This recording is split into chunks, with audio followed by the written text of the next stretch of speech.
Alright, welcome back again. This is another week of M3 UCH's modding camp, hosted by me, Jack Murphy, also known as Surge Online. Today we're going to be going over making materials, or as they're more commonly referred to as textures, but the official word is materials. We'll go over that in a second here. Alright, let's get started. This is... No Saber right now, she's still sleeping. We had a late night over at a friend's house, so can't blame her. I'm lucky I even dragged myself out of bed for this. Alright. Anyway, for those of you who are interested in texture creation, I recommended getting a, well, not recommended, it's actually required that you get a image editing software of some sort. What's most important is that it can save 24-bit TGAs, which we'll get to in a second. Basically, what I'm trying to say is that Microsoft Paint won't work. You need to get something a bit more professional.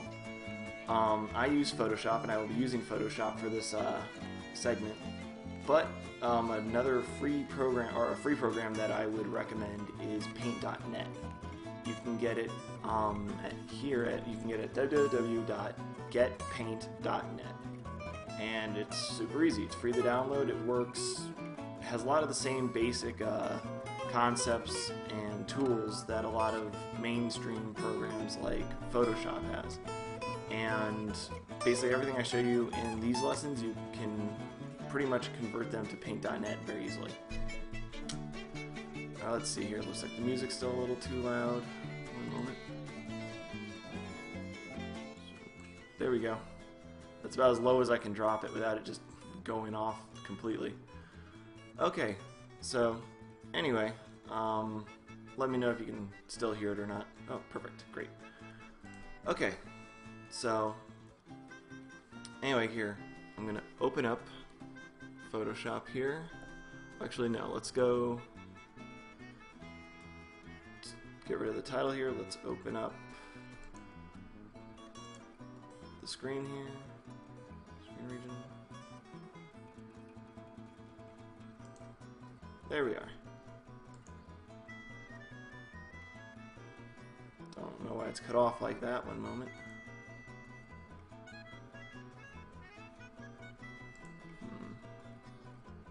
Guess I'll just have to remove and add it again. One moment.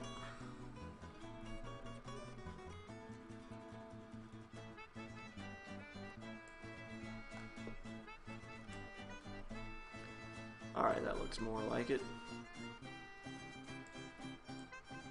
Go.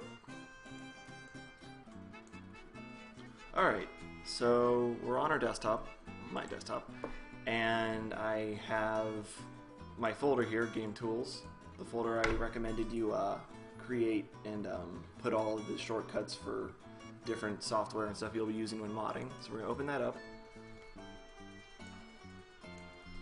And here we are, here's my Games Tools folder, and I'm going to open up Adobe Photoshop. Or, you know, open up whatever program you want, whatever you're going to be using.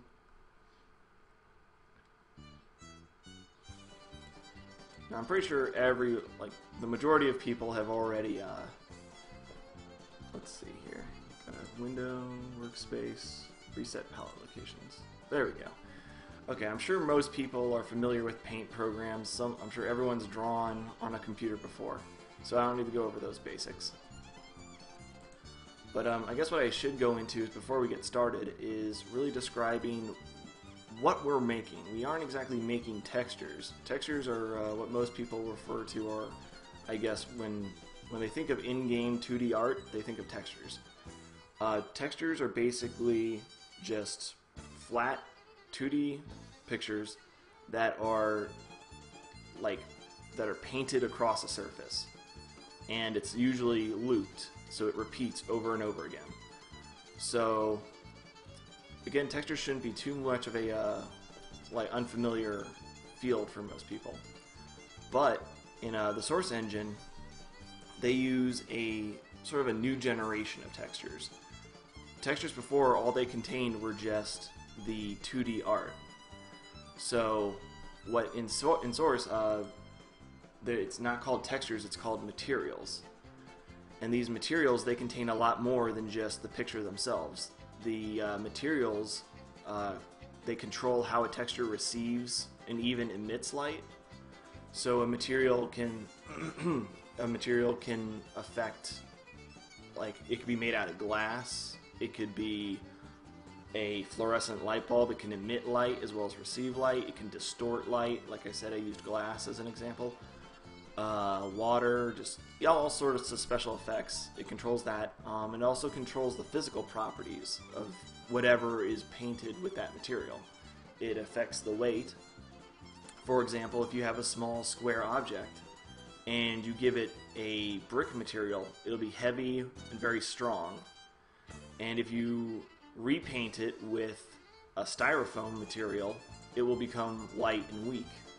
So the weight, the softness, and the sounds it makes when that texture or that material grinds up against another material. So metal on metal will make sparks. Rock on dirt will make dust and little, like, I guess, cement particles and stuff. So materials really, I guess, bring to life any object that they're painted on, whereas textures are just sort of... Textures, the old textures were just like paint. They didn't change the object underneath it. They just gave it a skin-deep layer of aesthetics. Whereas materials goes a lot deeper. It controls a lot of the physics and just the way, all the special effects that textures have in the source engine. Anyway, going on to that, we're going to go ahead and we're going to make our first texture. Now, when making a texture, textures being used in games have to apply by, I don't know what the official name of it is, but I'm just going to call it the I'm just going to call it the power of 2 rule. Basically what that means is when you make a texture, here I'll go up to File, New. Here's our new file. Here's our new file dialog window. Here we can choose the size. You want to have it, when creating one, to set it to pixels for your width and height. Again, I'll just go over this because I guess this is more of a technical term. Not everyone, I guess pixels is a very common used term nowadays, but just for anyone who may have any questions as to how exactly pixels measure out the size of the size of an image compared to like inches. Pixels are the smallest, well, let's say here. Okay, screen technology for computers, ever since computers existed, you may know this already, that the image that is drawn on your screen is actually consisted of very tiny little dots. If you zoomed in super, like here, I'll actually open up an image. Let's see here. Desktop.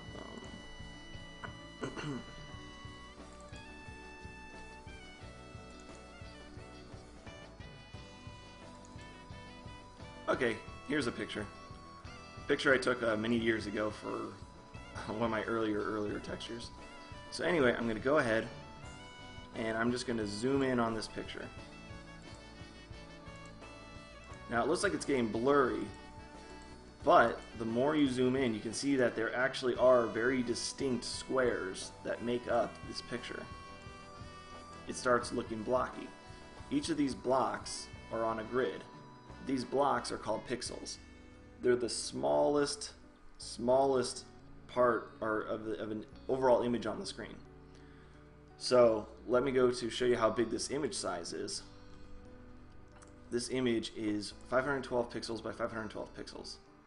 That means that there are, each of these little dots, there's 512 of them long ways and 512 up.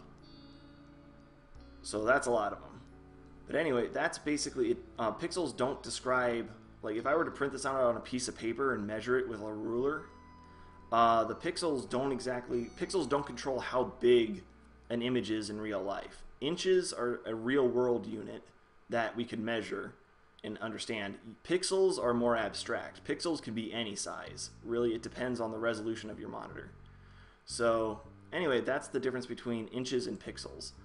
But the thing is, the source engine and most game engines, I think all of them actually, don't consider inches to be, it does not work with inches. Again, inches are a real world unit, not pixels. When you do work with inches, though, you can choose pixels per inch. So if I made this 1 inch by 1 inch image at 72 pixels per inch, then that means it'll create this, a square file, but there's 72 pixels going from left to right and 72 pixels up and down. So again, I would do this, new, I'll create 12 inches by 12 inches. So that's a foot by a foot. And I'll make it at, actually not, here's a better example. 1 inch by 1 inch, so it's the same exact size, but I'm going to make it 300 pixels per inch. There. They look like the same exact image, right?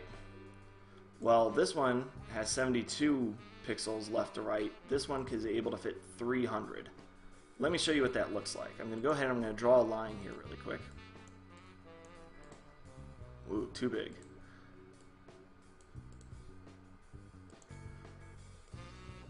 There we go. You can see how it has that really blocky gradient. Now I'm going to go over to this one here, the 300, and I'm going to draw the same thing. See how that looks so much smoother? Yeah, that's just because you have more pixels, like more condensed into a closer region. So basically, yeah, so that's the benefit of more pixels, in case you didn't know that. And again, inches, something we don't want to work with. 1 inch and 1 inch look like they're the same size when they're actually, the quality of them are completely different. So again, we want to work in pixels. Again, okay, thank you for sitting through that explanation. I'm sure it was kind of very elementary for a lot of people, but it's important to go over. Anyway, the next rule I was going to go over was the power of 2. The power of 2, I don't know if that's the official name. Again, I'm just going to use that for right now. But your Saber. Hello. Okay. No. Okay. Anyway, Saber's up. She might start moderating the chat. I don't know. Okay, so going on. When you start working with pixels, you can't just choose any old size you want. Like, you can't just say, oh, I'm going to make it 300 by 300 pixels. Or 300 by 815, you know, because, oh, that's the size I want. No, it doesn't exactly work like that. Since the image is going to be used in a game, again, it's kind of hard to explain, but, and I don't even know if I truly know all the details myself. Thank you. But it basically, the reason, here's how the power of 2 works. You can only create images that, or create textures that have a width and a height that their sizes are powers of 2, which basically mean there you can either be 2, 4, 8, 16, 32, 64, and the way I'm getting these numbers is, think of it like this: 2 times 2 is 4, or you know, if you know. I don't know when they teach you this. Was it algebra or something? But powers, like 2 to the second power is 2 times 2. So that's 4. 2 to the third power is 2 times 2 times 2, which is 2 times 2 is 4, times 2 is 8. So basically the numbers just keep doubling. 2, 4, 8, 16, 32, 64, 128, 256, 512, 1024, 2048, it keeps going. But anyway, those numbers are the main, it's very, very strict. If you choose any size that isn't a power of 2, it will not work. So 300 is not a power of 2, 815 is not. If I wanted to do 250, that wouldn't work. But 256 is a power of 2. So anyway, again, don't let this confuse you or, I guess, intimidate you at all. It's fairly simple, and these are things that you just memorize over time. So, one moment. This will really just become like second nature to all of you in no time. Again, if you have any trouble with it, just make yourself a cheat sheet, write it down somewhere, or just in your head. Just just do the math in your head. Just keep doubling the numbers until you find a number you want. Just start with 2 and just keep doubling it and doubling it and doubling it until you find a size that is close to what you need. Why exactly do we have to do things by power of 2? The best way to explain it is it goes all the way back to binary. Binary is the basic computer language. It's just ones and zeros. 1 being on, 0 meaning off. So it's basically just a bunch of lights flickering on and off inside the computer, and that's how the computer talks. Binary, again, there's only 2 things. There's on and there's off. So the very basic that the computer knows is 2. So 2 is the base of everything. That's the quick way of me explaining why we have to work in powers of 2. It goes back to the, like I just said, it goes back to binary. 2 is the smallest increment that the computer can work with. It has to do with the way your processor works and stuff like that, and just that's how the source engine efficiently works with textures. It has to be powers of 2. It can be kind of a pain, but again, after you've worked with it for a while, it doesn't matter. Or you get used to it, no problem. So anyway, let's get into it. So I'm going to create a new file here, 512 by 512. That's a fairly decent resolution. It's not too big. It's not too small either. And also something else I should mention here is that, oh yeah, you can mix and match width and height. As long as each of them are powers of 2, like this one's 512, I can make this one 256. Whoa. Yeah, there we are, 256. That way it'll make a pretty wide, but not very tall texture. So anyway, I'll close out of that. So again, they don't need to be completely square. You can make them different dimensions just as long as each one, width and height, abide by the power of 2. So anyway, let's get to it. I was going to do 512 by 512 because square textures are very easy to work with. But you can make them out of whatever dimensions you want. And let's see here. What are we looking at? Oh yeah, I was going to discuss the trade-off between higher resolution and higher processing cost. If I were to make a texture of 2 by 2, that is the smallest I can make. But if I try drawing with this, I'm really not going to have much luck. So this is basically all I can do. I could paint that black. I could there. I have a 2 by 2 grid. That's all I could paint with. I can't really make much with it, but that's the smallest file size I can make. But it's super efficient. The computer can think of it no problem. Whereas if I create a texture of 2048 by 2048, I can do almost anything. I can draw all the detail I want. And I can paint just about anything. So there we are. I can go into lots of detail, but I'm not going to do all that. But anyway, 20 by 48 is a really high resolution, therefore it takes a whole lot of effort on the computer's part to work with. Xavier wants to order pizza. Yes, we can do that. So anyway, that's something you just have to keep in mind. The higher the resolution, the harder it's going to be for your computer to think about it. 512 by 512 is a very balanced one. So we can open it up. It's fairly small, but then again also has a fair amount of detail. So I can draw pictures and it'll look good, it'll look decent, and it won't be that hard for the computer to work with. Again, I'm just using a brush. It's right over here. I'm using a brush, so don't let the fuzziness confuse you or anything. Yeah.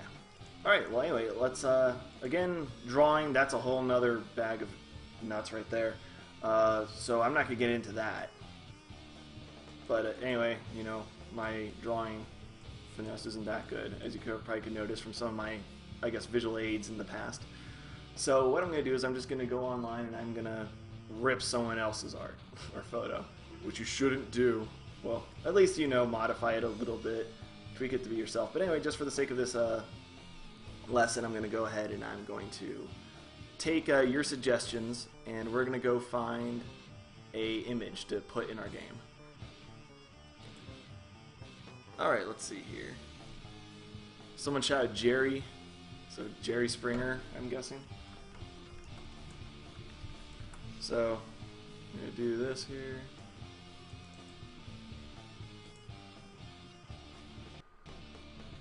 Okay, I don't know if any of these look good to you guys. Oh no, can't see this chat. I forgot about that. Okay, one moment. Bringing that up. There we go. Sorry about that, everyone. Okay.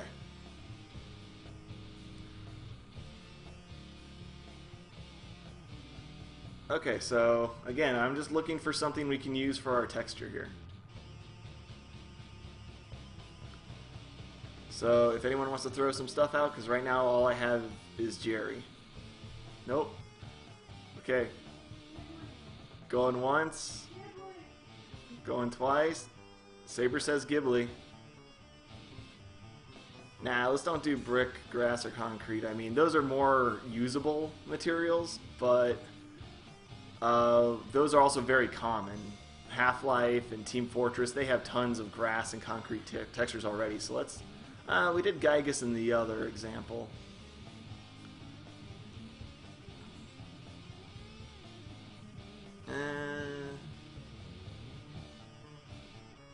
Okay, you know what?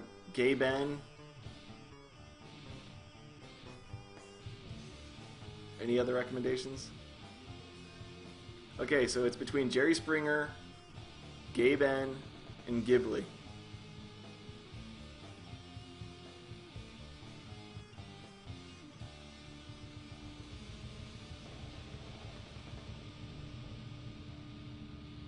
MacD guy. Ultimate Chimera.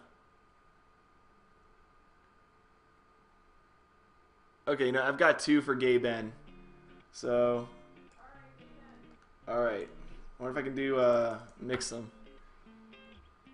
Gabe and maybe Ghibli and Jerry Springer.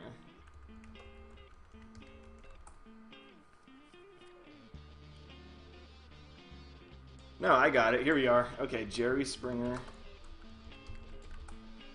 Why choose? Jerry Springer stage.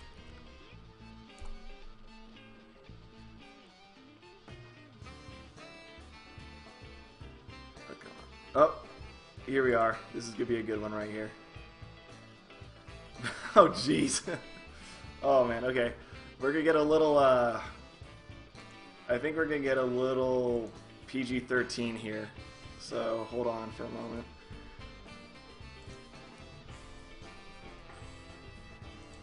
Okay, so I copied this picture. Yeah, really not appropriate, but we're gonna go with it for right now. So there's one. No, I was gonna put Gabe N's face on the guy, and then I got ideas. Hold on. Okay, here we go. Okay, my neighbor.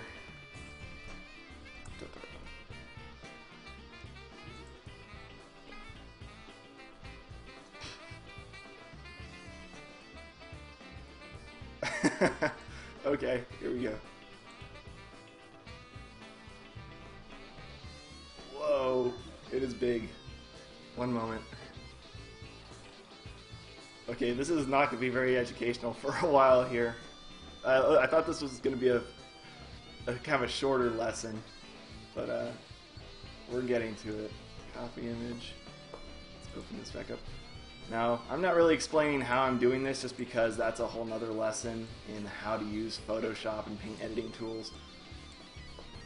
But, okay, I'm going to try and do this very quick. It's going to be kind of sloppy, but whatever.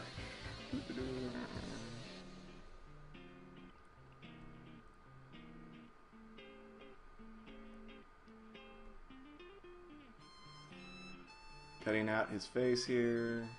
Whoop. I can fix that. Fix that. Okay, here we go.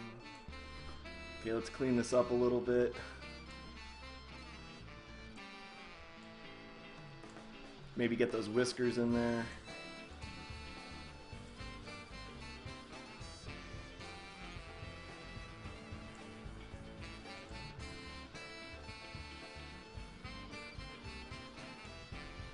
Oh boy. I'm losing it. There we go. Okay, this is working. This is working. Just a couple more. 3 more. That's not a very good one. Oh well. Again, a little short on that one. Come on. One more whisker. There we go. Okay, just doing a little bit more touch-ups here. I want this to look somewhat decent. I don't know why, but... Okay, I gotta go check to make sure the broadcast is still going because I accidentally clicked the wrong button. Okay, there we go. It's working.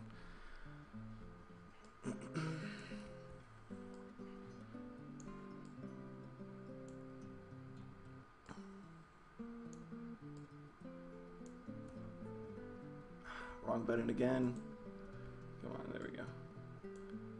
Okay, that's close enough, I think, for me. So we'll go ahead and we'll merge these two. Whoa, it's huge. So I gotta scale it down.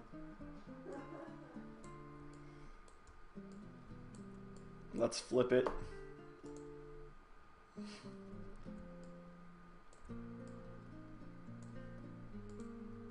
There we go. And now let's go get Gabe, shall we? Let him join this train wreck.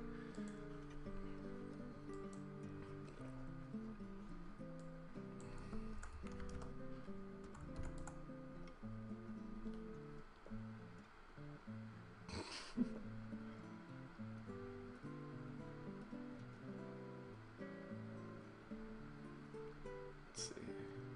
Yeah, this troubled face looks pretty good.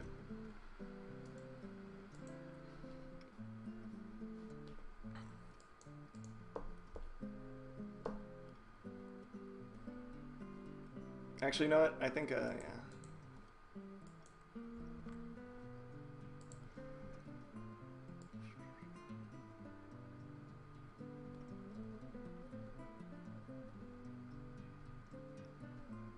I'm not going to deal with all this, like, feathering and crap like that.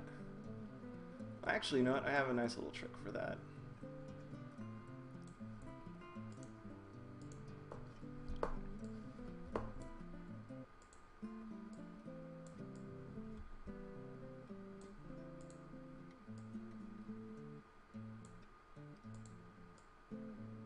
That is creepy. Come on, all of it. Ah.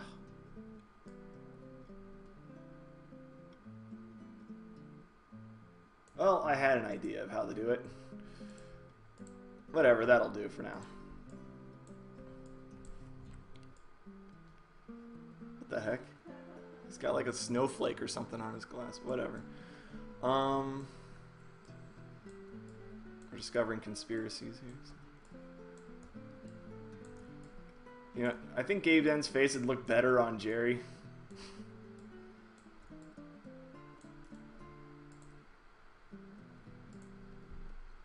Well, what do you guys think? That or that? I don't know.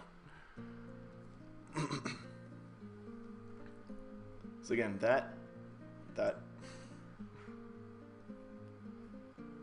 Okay, yeah. Just saying Jerry, so there we go. And I'll just get a meme face for the last guy there.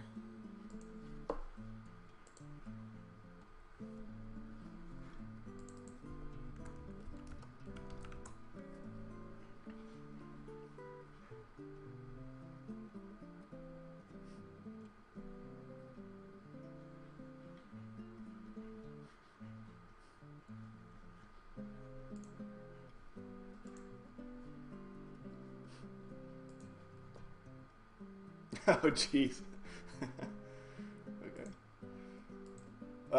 This class isn't gonna end. I'm never gonna get past this part. Okay.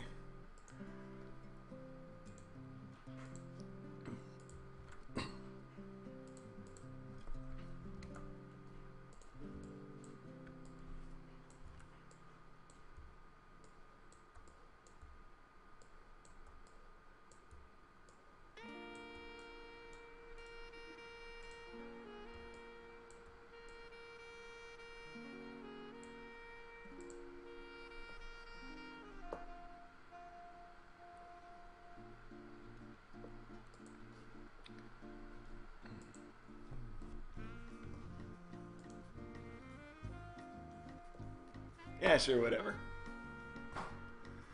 No, we're done. I could keep going, throwing all the memes on here, but we're not going to do that. We're going to actually continue on with the lesson here. So here's our image.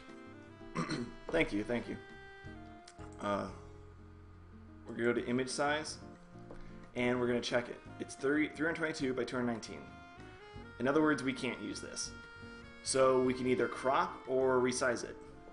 So let's see here. The closest thing to 322 is 256, I believe. But if we do that, it's going to cut off things on the side. Well, then again, I'm doing image size. If I was doing canvas size, that would... here. Let me show you the difference. Again, change things to pixels. If I'm inside canvas size, if I change the width to 512, 256 in canvas, it chops off the edges. That doesn't look too bad, I gotta say. Let's see here. And image, and if I do image size, and I do width, and I do height 128, it'll squish it. Oh, whoa, hold on a minute, sorry. Right now I have it to constrain proportions, which means if I change the height, it's going to change the width as well, so that way it maintains the same shape. If I turn that off, I believe it was at 256. 256 by 128, these are correct sizes. It squishes it, and again, doesn't look very good. So what I'm going to do, canvas size, pixels. 219 is very close to the 256. So I'm just going to do that, and it's going to create some borders. There we are. So we have an image, 256 by 256. I know I said I was going to make it 512 by 512, but our source image that we used wasn't big enough. So there we go. Let's see here. Does that do anything? Yeah. Let's give our background here a nice colorful gradient. Again, I'm not really going over details on how to use Photoshop. I'm just going over how to create an image and then save it and get it into the source engine. Okay, there we are. What a pretty picture. So, let's get it in game so we can look at it and shoot it and draw on it, do whatever. So, here we are. We're going to go File, Save As. And again, I'm just going to go over the confirmation. Our image is powers of 2. It works. There we go. File, Save As. And now we're going to go to, I believe I told you on your desktop or someplace where it's easy to meet or easy to access, you should create a shortcut to your Source SDK content folder. Go there, and I told you, again, the sort of, one moment, yeah? Oh, okay. Anyway, yeah, it looks like we lagged there a little. So anyway, as I was describing, these are the holy trinity, I called them, inside your Source SDK content. Your map source, material source, and model source. So far, all we've used is map source, but now this is where material source comes into play. We're going to open that up, and we're going to save it into a folder. I find that a good way to organize things is to, when you save it to a folder, make sure that the folder is named after the map you're going to use it in. That's particularly useful for me because a lot of my maps have very different styles, like Newport City and Millennial Fair are completely different. So I wouldn't use a lot of the textures from Newport City in Millennial Fair. So a good way to organize it is to create a new folder and give it the same name as the map it's going to be used for. Again, if it's a more general texture, like if I was making a grass or concrete texture that could be used multiple different places, I would just create, maybe if it was grass, I'd create a folder called nature or something like that and keep it all in there. It's all up to you how you want to organize things. But here we go. I'm going to call this one first map because it's going to be used in the first map. first map, and again, this is where sort of the being able to save as a 24-bit .tga comes in handy for your format. So you want it as a targa. You'll see why we need it as a targa in a couple of moments here, but basically the reason we want targa is because there's no loss in quality. Depending on different formats, it compresses the file, making it a smaller file size and easier to share, but we don't care about that. We want we want to be able to, we want the highest quality because this is going in our game and we want it to look good. So there we are. It's a targa, and we're gonna give it a name. So I'm gonna call it my first texture.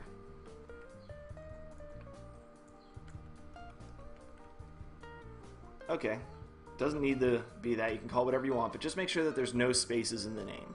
If you have spaces, it'll kind of confuse the engine. You'll run into some problems most likely. So if you want to have spaces, substitute by putting in an underscore. So my first texture. If you really want spaces, do that so at least there's something there. It makes it easier to read. I prefer just having caps at the first of every new word. So capital M for my, capital F for first. That's my sort of naming mechanism, but you can do whatever you want. So go ahead and save. Photoshop will prompt you after you click save to choose how many bits it's going to have. Basically, bits refers to how much data is stored, and you think to yourself, well, how much data can it store? It's just the color and what part on the image it is. Well, there's other things that you can't see. There's a thing called an alpha channel, which controls transparency. We'll go into that in a future date, more advanced lesson, but for now, we're just going to stick with this. 24-bit is the standard. 16-bit is not enough information to be used in the source engine. 24 bits is perfect. 32 bits is if we're going to have transparency or other special effects. But we just want to have a very simple texture, nothing special, so 24-bit. Hit OK, and it'll save it. Perfect. Now I'm going to go back to my desktop. There we go. And I had, aside from the Game Tools folder, I also recommended, as I said before, the shortcut to Source SDK content. We're going to open that up, and we're going to verify that it's saved. So underneath Material Source, my first map. Oh, I think I just called it first map. Yeah, there it is, first map. And my first texture, .tga. There we go, perfect. Now, the source engine doesn't use .tgas. I'm just going to go over my notes, make sure I didn't go over anything. I didn't skip anything here.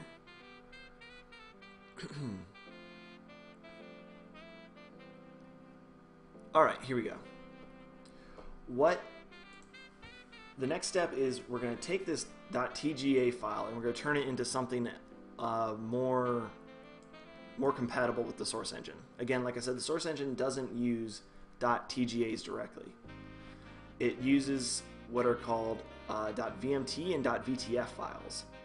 The first one that we're going to discuss is VTF, which stands for Valve Texture Format. The way to do that, it's basically the VTF is super similar to a .tga. It doesn't maintain, it basically doesn't create any new, it has a couple new information that the TGA doesn't have, but a TGA and a .vtf are very close to one another. But the thing is, we can't just plug this TGA into the source engine. We have to turn it into a VTF first. That's what's important. So what we're going to do is we're going to use a program called Vtex, or VTEX.exe.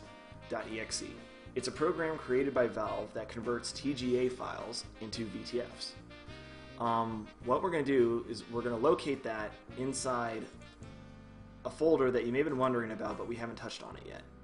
Again, it's in your Steam Apps folder under your username. There's Source SDK content, which we use to save our files, and then there's Source SDK. I haven't touched on this before, but we're going to go in here. Source SDK is kind of like the hidden tool shed. Source SDK on Steam. Let me bring that up here. Whoa, it's obstructing the chat a little. There we go. Source SDK here is sort of the nice, pretty version of the tools. It's nice, organized, has icons, it has a lot of the useful things. This is nice and pretty. The Source SDK folder on your hard drive, however, these are like the very rough. You have more tools in here, but they weren't really prepared for public use. They're there so anyone can use them, but they weren't polished and made easy to use. So I'm going to open up bin. Oh yeah, so here we are. We're going to locate Vertex. It's kind of deep in here, so just bear with me. Again, it's inside your Source SDK content, or not Source SDK content. It's inside your Source SDK folder, under bin, under orange box. That could change in the future when Half-Life 2 Episode 3 is finally released. But for now, orange box is the latest, so we'll go inside orange box, bin, again, and Vertex should be in here. Let's go down the list. QRSTUVs, Vertex.dll, Vertex application. So this is Vertex.exe. I would recommend creating a shortcut. Right click, send to desktop as a shortcut. Send this program to your desktop as a shortcut and put it inside your game tools folder. As you see, I already have a shortcut to Vertex right here. I keep it as Vertex. I could name it to be a texture compiler or a texture converter if I wanted to make it, a bit more identifiable. But I keep it as Vertex so that way I don't forget. Well, I keep it this way so that way Vertex, I see it every day. So it's sort of a good way to remember it. Because if you ever lose your shortcut and you need to go find Vertex again, you may not remember what program you're looking for. So I keep it that way. Again, that's something you can just look up yourself fairly easily. But anyway, name it whatever you want, just as long as you have a shortcut that you can easily get to. So once that's set up, basically what we're going to do is we just simply drag and drop our target onto Vertex, and that'll do the rest. But a good thing to keep note of is I probably should have kept source open. One moment. Opening that up. And yes, there are add-ons for Paint.net and Photoshop where you can save to a .vtf directly. Those are very handy. But I guess I'm doing it the let's see here. Override. Do it. Okay, there we go. Anyway, yeah, I'm just showing you the long way around it in case, like, this is the bare essentials. This is if you're, in the metaphorical modding woods and you don't have any matches or anything and you're trying to survive out there and you don't have any supplies, you don't have any fancy Photoshop or Paint.net add-ons, this is how you do it. So, anyway, you have Source SDK open, and make sure that your game settings are correct. Make sure that they're currently set to the game that you want. This isn't always necessary, having Source SDK open when you drag and drop. It's just, I've encountered errors in the past. They may have fixed them already, but I usually get in the habit of having Source SDK open whenever I start converting targets into VTFs. And whatever game setting you have set, that'll be where the VTFs are saved. So this, right now, all my VTFs will be sent to the Team Fortress 2 folder, or directory. So now that that's open and that's set, I'm going to go ahead and I'm going to grab my targa, and I'm going to drag and drop it onto Vertex. Vertex opens up in a console window. It takes a little while. It'll take longer depending on how big, and when I say how big, I mean how big of a resolution. So if you have a 1024 by 1024 image, it'll take a lot longer than a 128 by 128 image. So anyway, it finished. VTF file created. If your dimensions were wrong, if they weren't powers of 2, like you forgot about it, it'll give you an error. I forget if it says it's not a power of 2. I could test that out maybe. But yeah, you'll get an error. Yeah, you know what? I'll do that right now. So anyway, we just hit a key to exit that. Again, I'm just going to tweak my image a little bit. Image size, I'm going to make it 257 by 256. So therefore, this is an invalid picture. Save. I'm going to save over it. 24-bit, sure. And now I'm going to drag and drop again, just so you can see the error. Okay, here we are. Error initializing texture. I guess it's not too descriptive. Oh wait, here it is. Image dimensions must be multiple of 4. It says multiple of 4. I'm pretty sure multiples of 2 work as well. but whatever, that's what I'll say. If you see this image dimensions error, that means you didn't follow the power of 2 rule. So anyway, I'm going to fix that really quick.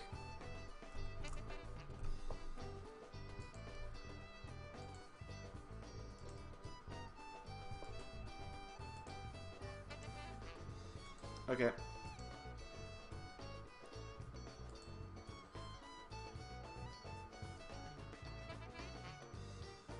Yeah, that's true. Thank you, Roller Steam.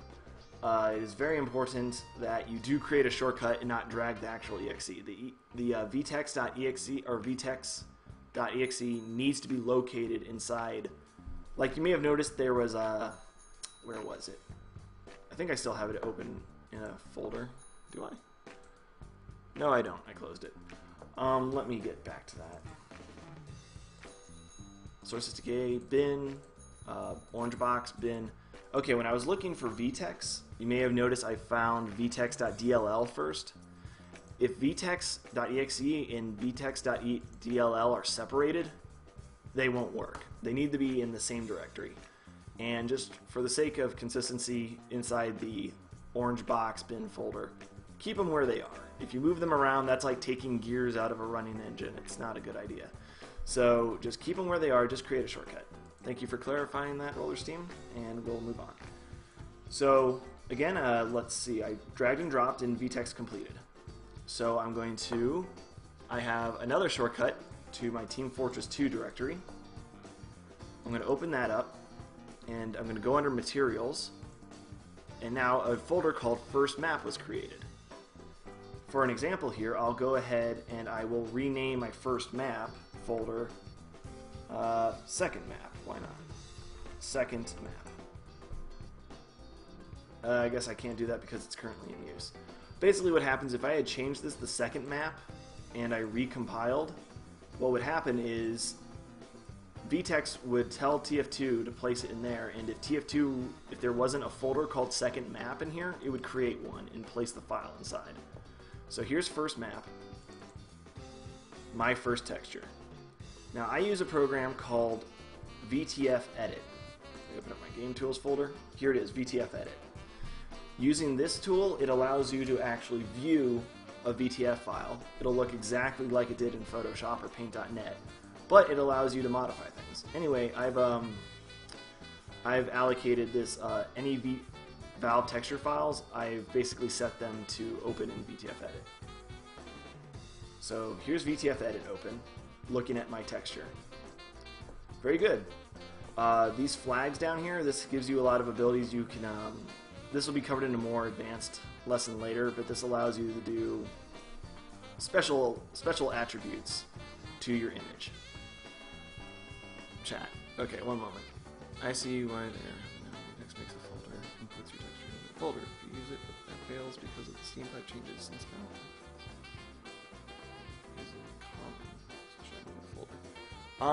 Should you move the folder? You know what? I'm not too sure about how to handle the new Steam pipe errors. I mean, I've Steam piped TF2 and it worked just fine. But let's see here. I guess maybe if I try running this, if I try running my, okay, let's see here. Let's take a look at Steam pipe. Whoop. Okay, Cyber Sticky, let's go up one more, Common. So, Team Fortress 2, Team Fortress, it's basically the same exact thing. Materials, here we are. I don't have my First Map folder in here, or my texture. So if I tried playing TF2 with my new texture, it might not work because it's not inside the new Steam pipe location for Team Fortress 2. Maybe I should go over what Steam pipe is, since I guess a lot of people are talking about it right now. As before, you saw that, let's see here. Yeah, that all your games were saved in a folder named after your username. So here's Team Fortress 2. This is where it used to be located. If someone were to create a new Steam account today and install Team Fortress 2 for the first time, this folder would not exist. There would not be a folder named after them with Team Fortress 2 inside. Team Fortress 2 would be in common, where it is right now. So the only reason I have this folder is because I had a Steam account before SteamPipe, and I installed Team Fortress 2 before SteamPipe was created. So that's why it's in this old location. I believe I stated before in one of my first lessons that Valve themselves doesn't seem to have made up their minds yet on how they want to organize their files. This is a good I guess, example of that. But you can't be too hard on them. SteamPipe is for the greater good. It basically makes the file system more efficient. So when your game goes to load a map or load materials and models, everything's in a much more concise location. Before, they were saved in things called GCFs, which are right here. So Half-Life 2 content.gcf. So all of Half-Life 2 sounds, materials, 3D models, they were all saved in a file called GCF. Basically, VPK is the new advanced version of that. GCF and .vpk are like zip files. They're a bunch of tiny files all condensed into one bigger one.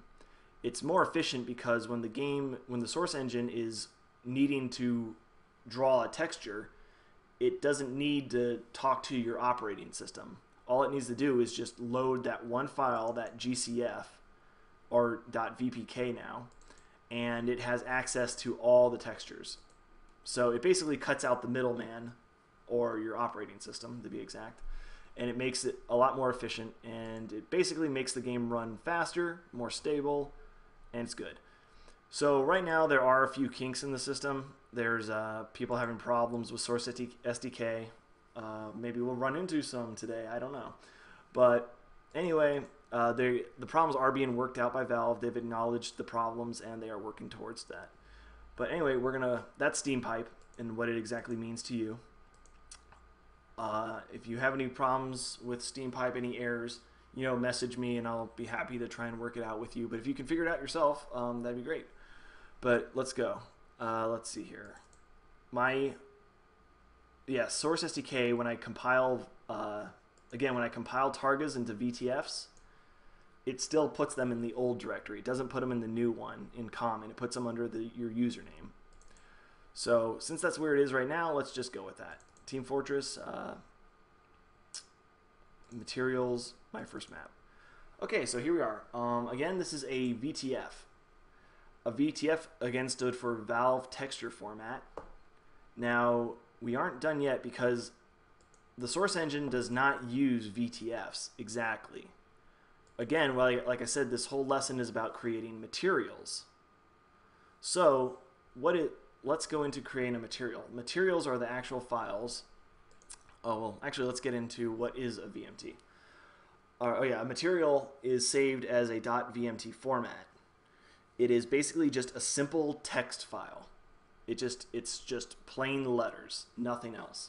You can create it in Notepad or whatever your equivalent word editor is. It's very, very simple.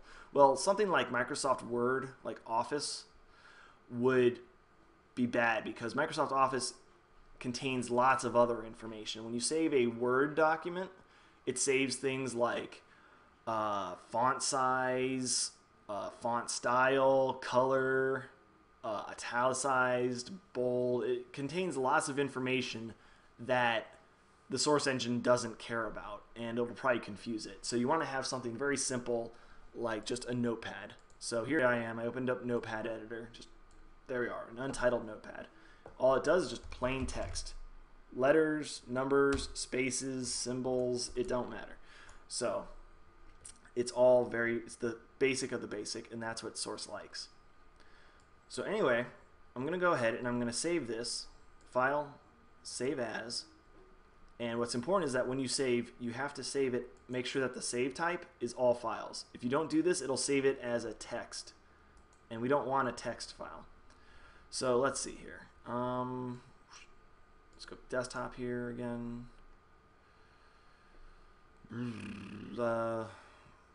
Team Fortress 2 files, materials. You want to save it in the same directory that your VTF is located. First map, there it is, my first texture. So we're going to save it as my first not my fist, my first material. They don't need to have the same name, and you don't have to you don't have to put material in the name. I'm just doing this so you can separate the two in your mind.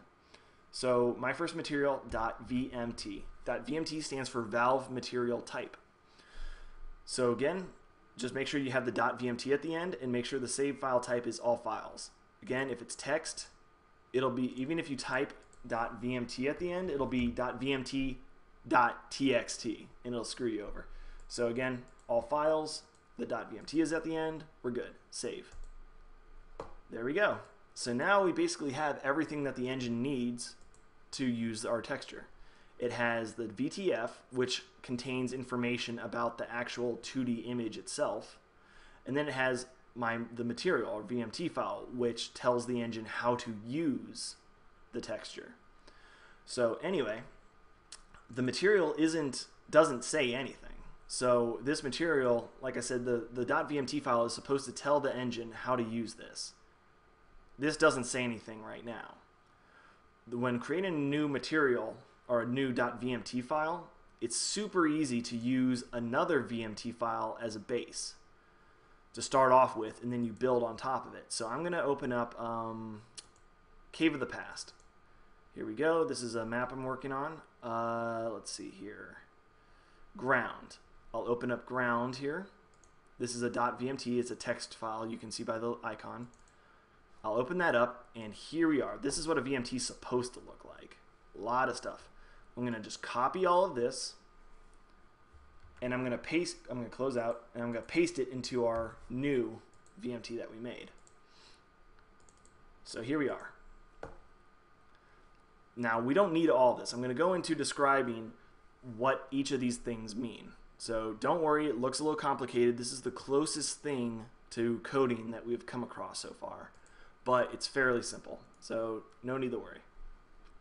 The very first word up here, the very first line inside these quotations, is what's called the shader. The shader is a very advanced mathematical formula that determines how the texture is shown in the world. Right now it's called Lightmap Generic.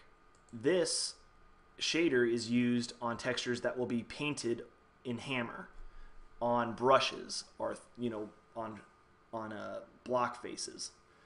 So what Lightmap Generic does is this texture will receive its lighting from the light sources in the map, and that light will be baked into it. When I say baked, I mean it is when let's see here, when Hammer saves a .bsp file that you use you put it inside your maps folder and you play it, that BSP folder, or that PSP file, also contains lighting information.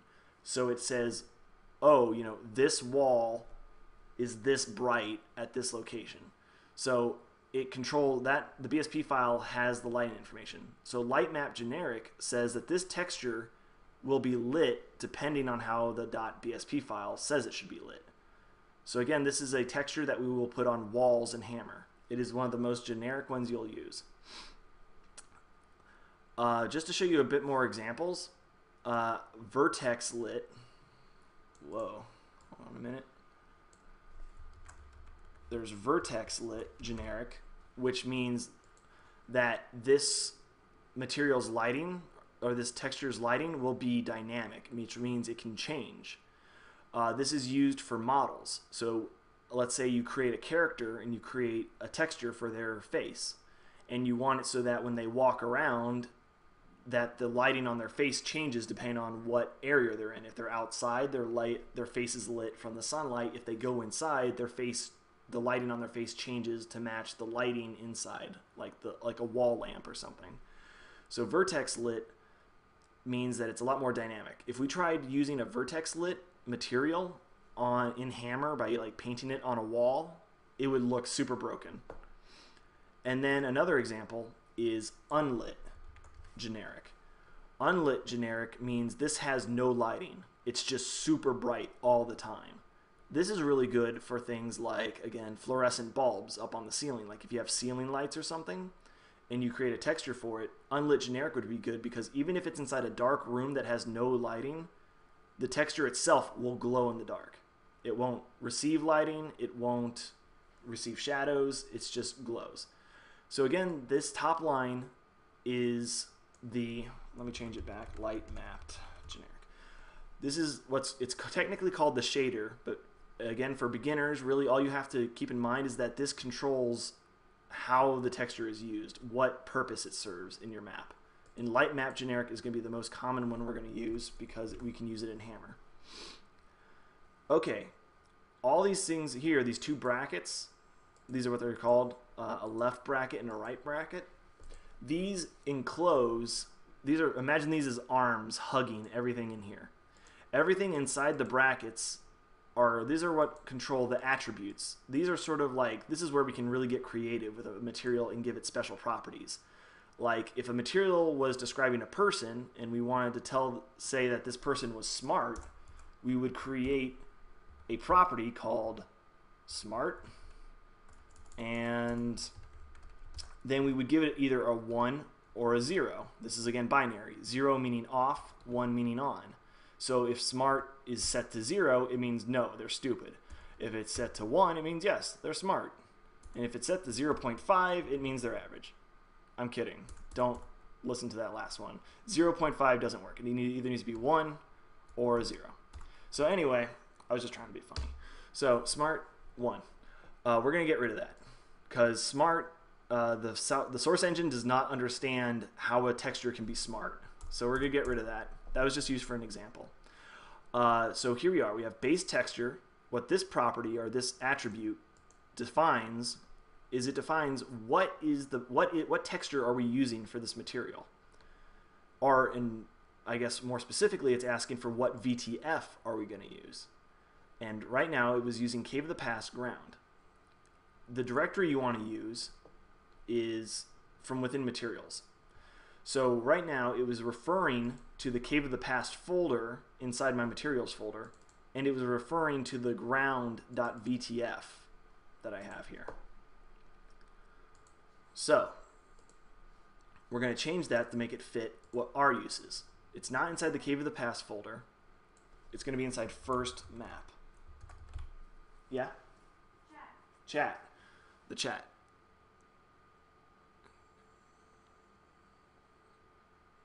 So what is the best shader to use for a basic texture? A basic texture, again, it sort of depends on what you mean by basic texture. For now, light map generic is what you're going to use the most. If you want to paint grass, if you want to create a grass texture, light map generic. If you want to make a brick texture for a wall, light map generic. If you want to create a movie poster for decorations in your map, light map generic. Well, maybe. I'll go into that later. But anyway, light map generic is things that Hammer uses. Again, if you want to use here's basically the way to think about it. If you want to use a material, or if you want to use a texture you made inside Hammer, light map generic is what you want. Later on, when we start working with 3D models and stuff like that, we'll start messing around with Vertex Lit. And when we start making things like if you want to make a custom glass or custom water texture, then you'll change the shader. But for right now, light map generic is the main thing you'll use. If you have any questions on the different shaders, again, please refer to Source SDK docs. It is, again, like I said, I have it bookmarked. It's right there at the top. This is the best place to go. Like here, I'll go to materials and shader right there. Boom. Took me 5 seconds, and I found a very good explanation and description of all of our different shader types. So again, that's sort of research you can do on your own. For right now, this is the basics. Stick with light map generic. As I was saying, base texture is the one attribute that we really need. We don't need any of these other ones. So you know what? I'm just going to go ahead and delete them. These are more advanced. These are kind of like special effects that make the texture look cool, have like reflections, have bump maps, if you know what those are. I'm going to get rid of those. We don't need those right now. Oh no, I deleted my bracket. That's bad. You need both your brackets, because you can't hug with only one arm, or you can try, and you know, good for you. But anyway, you need two brackets, basically what I'm saying. All the attributes need to be enclosed by brackets. So base texture is the one attribute that we need. If we don't have this, the source engine won't know what texture or what VTF to use. So anyway, first map is the folder that the file is in, and the texture itself is called my first texture. There we are. So now this material folder, or this material file, tells the source engine this material is light mapped, which means it receives its lighting in Hammer. It's used in Hammer, basically. And the texture to use is this one, my first texture.vtf. There we go. That's it.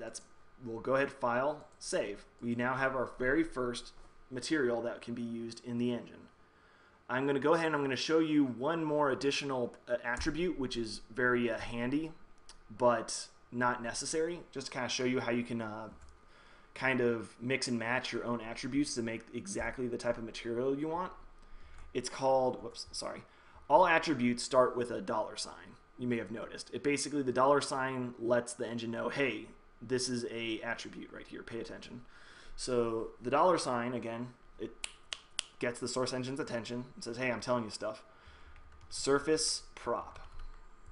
What that stands for is surface properties, or the properties of the surface. So I'm going to go ahead and I'm going to give it a brick definition. As you notice, basically the attributes are followed by a description. So base texture, and then what the texture is. Surface property, and then what's the property of the surface.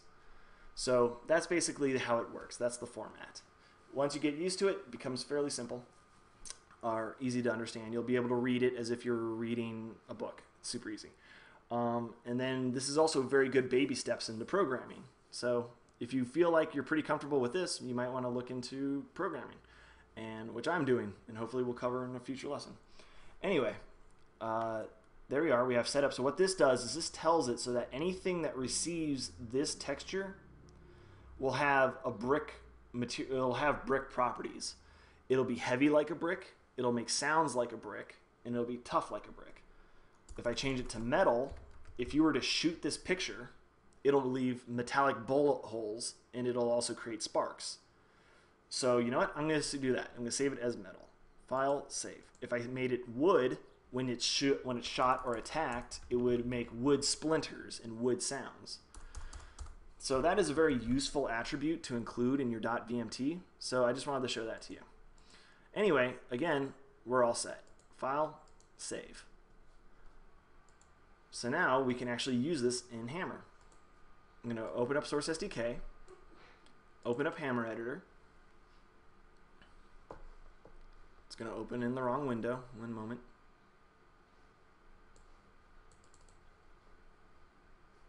Okay, looks like it needs to be resized a little. There we go. Okay, File, First Map. Here we are. This is familiar. There we are. There's our outside that we did in our last tutorial. Anyway, I'm going to go ahead and I'm going to put our texture on this wall and the back wall in here so we can see what it looks like in two very different lighting areas. So again, I'm going to choose the texture editor or the face edit sheet. Choose the wall we want to put it on, and now I'm going to browse. And again, I can type inside the filter field here the name, my first. There it is. It recognized it. So there we are. Doesn't that make you feel good? Your very first texture right there. There you go. Click on that. Hit apply. And boom. There it is.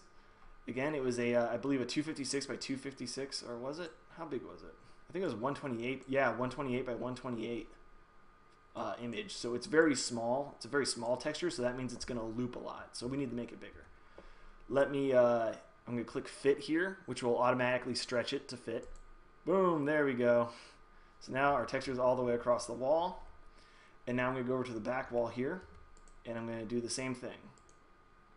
There it is in our recent texture list. Apply, fit, there, automatically stretches it to fit. Oh, and it's facing the other way. It's mirrored. So I'm going to give it, on the texture scale here, X, I'm going to make it negative. So that way it flips around. There we go. So there we are. We got our two images in our map. We can see it in Hammer. Looks good. And again, it's a light map generic. That's the shader we gave it. So this light map, this source here, this light will illuminate this. And this light here this will receive light from these lights, so it won't be very many, won't be very good lights. It'll be very hard to see. We'll probably have to use our flashlight to look at it in there. So there we go. Let's compile our map. And just do fast, sure. All right, our lesson's almost up. I believe everything should have worked, so that's what I said last time, so keep your fingers crossed. But anyway, here we are. Our map finished compiling. I'm just going to go ahead, close out a hammer, close out a source too. Well, now I'll keep it open in case we have any problems. And I'm just going to launch Gary's mod. Oh, I wonder if this is the new Steam pipe. Override current bandwidth limit. I've never noticed that before. It started appearing recently. So, I wonder if they're tied in with another. Anyway, Gary's mod's opening up on the other window. And I won't be able to drag it over until it's done loading.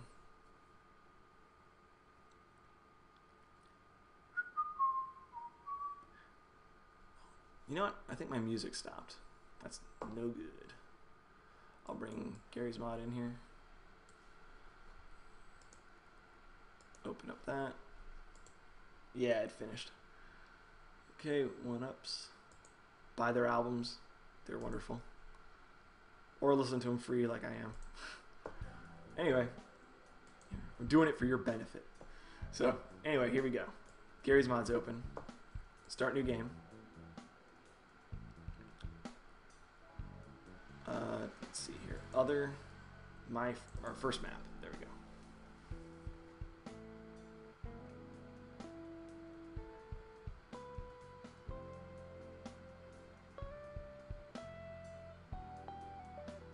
Yeah, sure, Armstrong. Just you know, send me a private message or whenever. I'll be glad to help out. I'll try and remain available.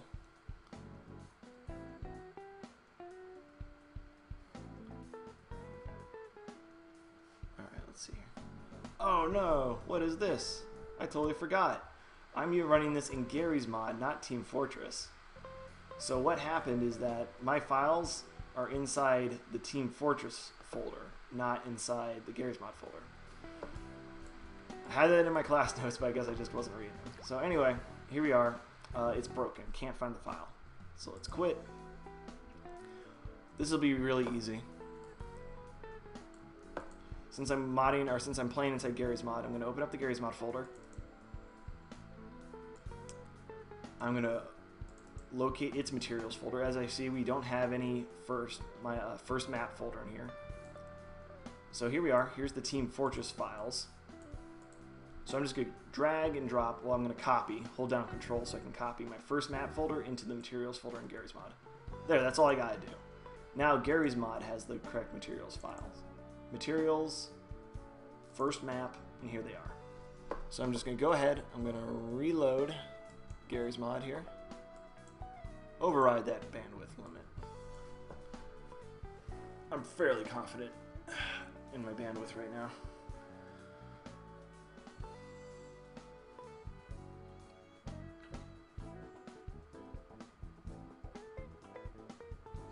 I'm going to try and catch up on the chat a little bit.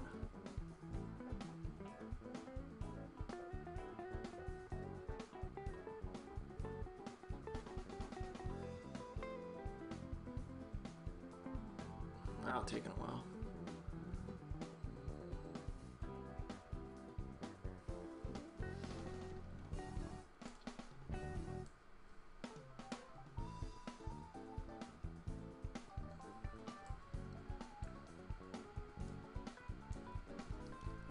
Okay, start new game. Let's try this again.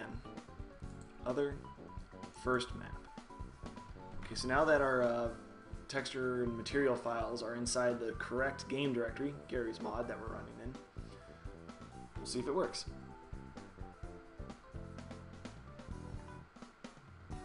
Alright, looking good so far. I'm going to turn around slowly. Oh my gosh. Ah, there it is. Ta-da! So here's our texture working in-game. Not the prettiest by far. Certainly something I wouldn't want to look at all day. But here we are, and again, I'll shoot it just to show off the surface prop.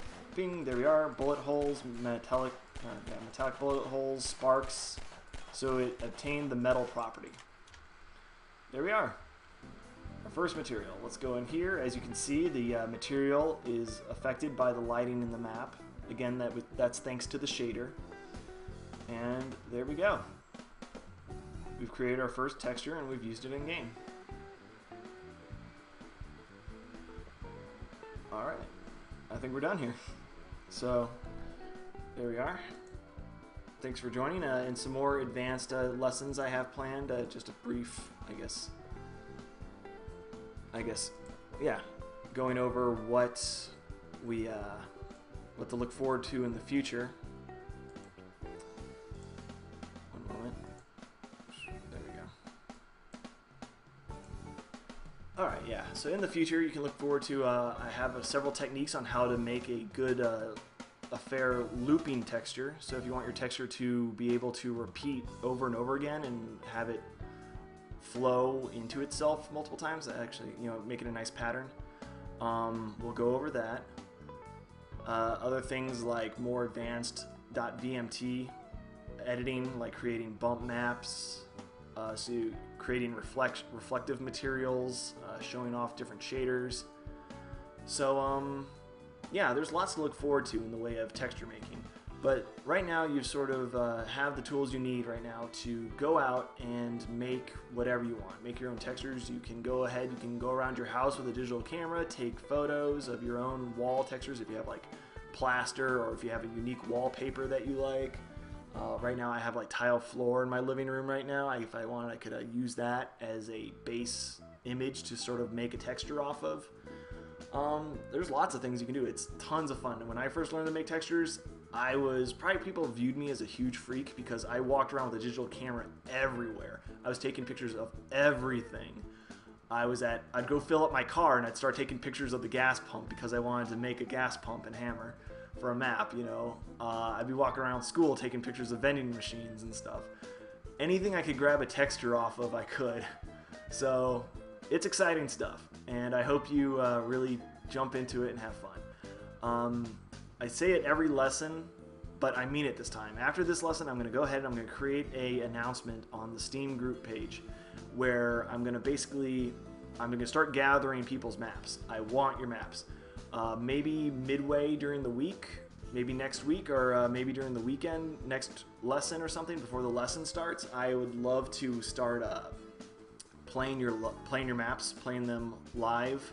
So if you want your map displayed during one of the lessons, please check out that announcement, and either through Dropbox or uploading it to a website or just simply transferring it through a chat client like Skype or something, that would work.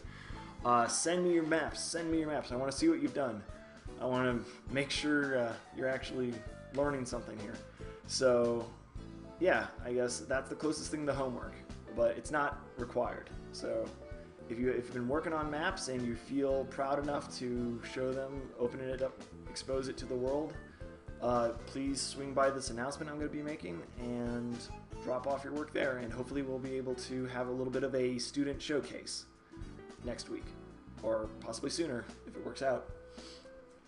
Anyway, that's it. I'm going to cut off the recording for YouTube. Thanks for joining, and we will see you next week.